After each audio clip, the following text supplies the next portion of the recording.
Hello বন্ধুরা, গোপাল রান্নাঘর থেকে আজকে শীষ পালংয়ের চচ্চড়ি দেখাচ্ছি। তার জন্য 500 গ্রাম শীষ পালং কিনে নিয়ে এসেছি। ডাটাগুলোকে আলাদা দেখো কেটে রেখে দিয়েছি লম্বা লম্বা করে। তারপর দেখো সবজি কেটে রেখেছি এই সাইজের, এই শেপের।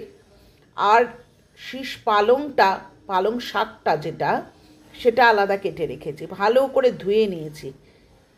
কড়াই কিন্তু 3 চামচ সর্ষের তেল দিয়ে আমি বিউলির ডালের বড়ি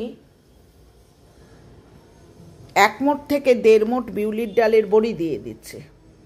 বড়িটাকে এপিট ওপিট ভালো করে ভেজে নিয়ে লাল লাল যেই হয়ে যাবে তখন বড়িগুলোকে তুলে একটা অন্য প্লেটের মধ্যে রেখে দেব।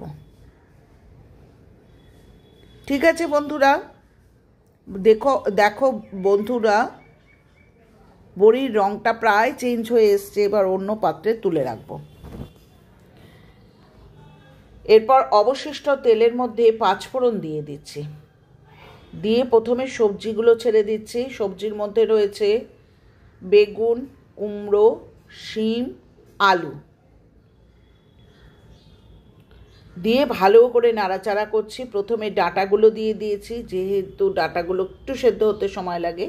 ডাঁটাগুলো নাড়াচাড়া করার পর সবজির সাথে তারপর শাকটা দিয়ে 1 চামচ নুন দিয়ে ঢাকা দিয়ে রাখলাম। এরপর মশলার মধ্যে দিয়েছি 1 চামচ হলুদের গুঁড়ো, 1 চামচ জিরের গুঁড়ো, 1 চামচ ধনের গুঁড়ো এবং 1/2 চামচের মতো লঙ্কার গুঁড়ো, আর 2টো কাঁচা লঙ্কা দিয়ে দিয়েছি। দেখো কত জল বেরিয়েছে, এবং জল বেরিয়ে কোনো রকম জলের ব্যবহার করবে না, সবজি থেকেই জল বেরোবে।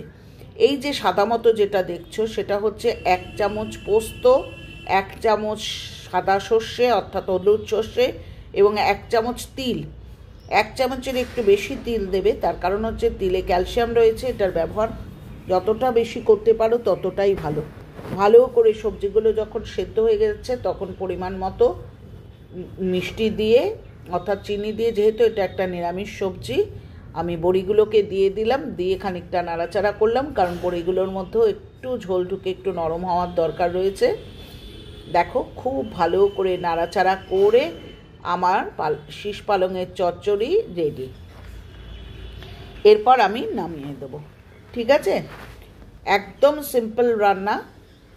দেখেছো কিরম দেখতে হয়েছে? গরম ভাতের সাথে মেখে খেতে কিন্তু ভালো লাগে।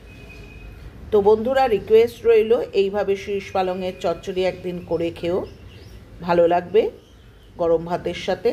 পুরনো বন্ধুরা যেইভাবে আমাকে সমর্থন করছো সেইভাবে সমর্থন করো। অর্থাৎ আমার আর কিছু বলার নেই, তোমাদের কাছে তো সত্যি আমি গ্রেটফুল। আর নতুন বন্ধুরা চ্যানেলটা সাবস্ক্রাইব করো, লাইক করো, কমেন্ট করো, শেয়ার করো। আজকে একটা নিরামিষ সবজি দেখালাম, কারণ দীর্ঘদিন নিরামিষ সবজি দেখাতে পারছে না। আবার পরের দিন ফিরবো নতুন কোনো আইটেম নিয়ে। ঠিক আছে, ভালো থেকো, সুস্থ থেকো। আজ আসি, টাটা।